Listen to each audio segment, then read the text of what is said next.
Gimana jadinya kalau kalian punya kakak ipar seorang Scarlett Johansson?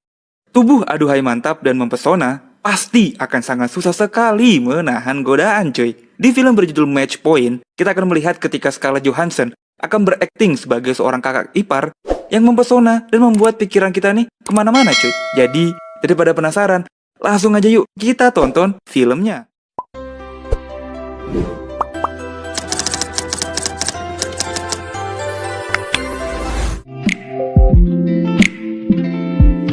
Chris adalah seorang pria berbadan atletis yang sangat hebat dalam bermain tenis. Namun, karena tuntutan ekonomi, Chris harus mengubur mimpinya jadi atlet. Dia memilih menjadi pelatih tenis bagi orang kaya. Chris memang terlahir dari keluarga biasa-biasa aja. Hal ini membuat dia harus kerja lebih keras supaya bisa bertahan hidup. Singkat cerita, Chris mendapat anak didik bernama Tom, seorang pria dari keluarga super kaya raya cuy. Ternyata mereka berdua sama-sama memiliki kecocokan, sama-sama menyukai pertunjukan opera, makanya Chris diajaklah untuk datang ke pertunjukan opera bersama keluarganya Tom. Gak sampai situ aja, Chris dan Tom semakin dekat. Tom juga sering mengajak Chris untuk datang ke rumahnya menghadiri acara keluarga. Nah, di sanalah Chris bertemu dengan adiknya Tom bernama Chloe. Sangat imut dan cantik ya, khas orang kaya banget lah pokoknya cuy. Bukan cuma Chloe aja, Chris juga bertemu dengan seorang gadis cantik dan mempesona namanya Nola. Dari pandangan pertama, Chris udah dibuat klepek-klepek dengan Nola ini cuy. Namun sayang, Nola ini pacarnya Tom. Bahkan mereka udah berencana untuk menikah. Karena paras yang cantik, Nola bercita-cita jadi artis. Namun berkali-kali mencoba, Nola tetap gagal mendapat peran di sebuah film. Karena ini juga orang tua Tom tidak setuju kalau Tom menikah sama Nola. Karena hidupnya Nola ini nggak jelas cuy. Sedangkan Tom berasal dari keluarga kaya raya dan sangat terhormat. Di sisi lain, Chris dan Chloe sangat lengket dan tidak bisa dilepaskan. Chloe sangat terpesona dengan ketampanan yang Chris miliki. Bak gayung bersambut kedua orang tua Chloe juga merestui hubungan mereka. Dengan bantuan bapaknya Chloe, Chris diberikan pekerjaan di perusahaan keluarganya Chloe, yang membuat status sosialnya berubah drastis. Dari orang biasa-biasa aja, langsung berubah jadi pria kaya raya. Kekuatan orang dalam, karirnya Chris melesat cepat di perusahaan keluarga ini cuy. Tapi namanya laki-laki, satu tidaklah cukup. Godaan harta, tahta, dan wanita kayaknya cocok nih buat Chris. Di belakang Chloe, Chris tetap deket sama Nola. Chris kayaknya penasaran dengan sifat Nola yang misterius. Chris selalu sabar saat mendengarkan keluh kesahnya Nola cuy. Hubungan Nola dengan ibunya Tom memang tidak harmonis. Dirinya berkali-kali disindir karena punya hidup yang tidak jelas dan menganggap impiannya jadi artis hanya mimpi di siang bolong. Nola sangat kecewa dengan kata-kata ibunya Tom. Dia pun pergi keluar, tidak peduli derasnya hujan membasahi bajunya.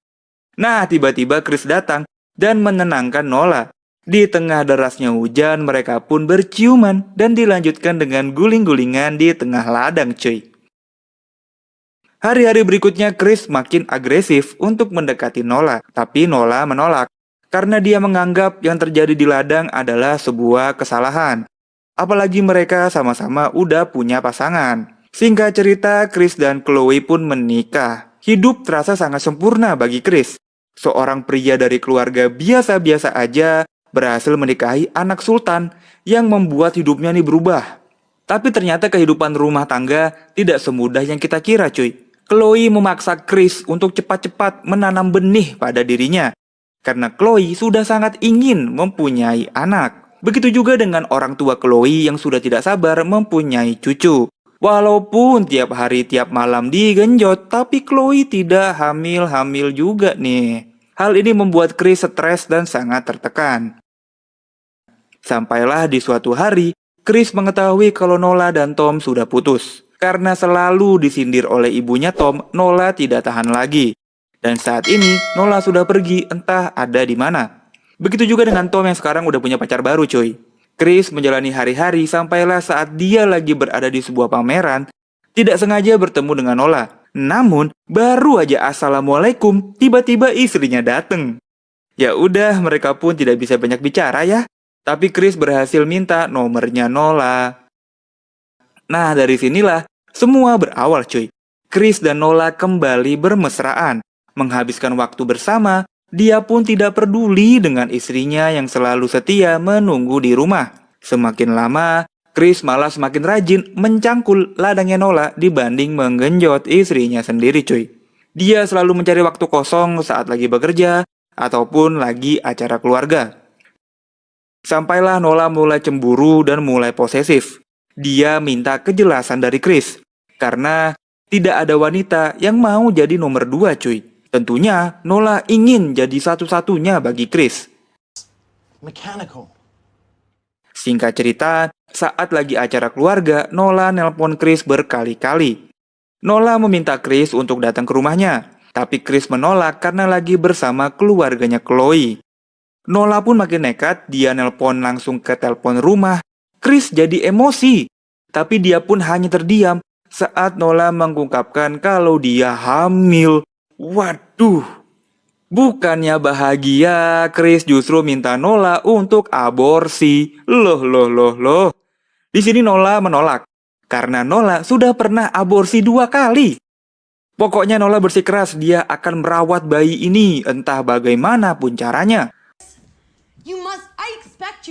Nola pun minta Chris untuk pisah dengan istrinya dan bertanggung jawab dong dan menikahi dirinya supaya janjinya dulu. Akhirnya, Chris berencana untuk jujur kepada Chloe kalau dia udah selingkuh. Tapi Chris terlalu takut untuk bicara jujur. Walaupun begitu, Chloe ini udah mencium aroma-aroma aneh dari Chris. Chris minta waktu pada Nola untuk menceritakan hal ini pada istrinya.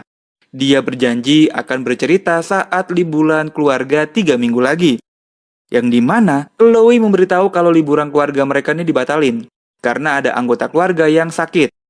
Tapi biadabnya, Chris nggak cerita pada Nola dan berpura-pura ya lagi liburan aja gitu di Yunani. Sampailah suatu hari Nola melihat Chris lagi berjalan, yang dimana dia tahu kalau Chris nih berbohong. Nola pun jadi makin emosi, dia berteriak dan memaki-maki Chris yang ternyata membohonginya selama ini cuy. Chris pun langsung menggendong Nola dan mengajaknya pulang ke rumah. Lagi-lagi Nola memberikan Chris kesempatan untuk membuktikan perkataannya untuk jujur kepada istrinya. I was talking fast. Di malam harinya, dia pun tidak bisa tidur memikirkan jalan keluar masalah ini cuy. Tapi entah apa yang merasuki Chris ya, dia malah datang ke basement keluarganya Chloe dan mengambil sebuah shotgun. Lalu Chris mengajak Chloe untuk nonton opera dan nelpon Nola untuk bertemu di rumahnya. Chris pun siap-siap bawa shotgun yang ia taruh di dalam tas. Chris udah ada di rumahnya Nola, dia pun mampir ke tetangganya Nola, seorang nenek-nenek bernama Isby. Chris beralasan ingin membetulkan antena TV. Tapi Chris malah mempersiapkan shotgun untuk menghabisi nyawa nenek ini cuy. Setelah itu Chris langsung memporak-porandakan rumahnya nenek Isby, seakan-akan telah terjadi perampokan.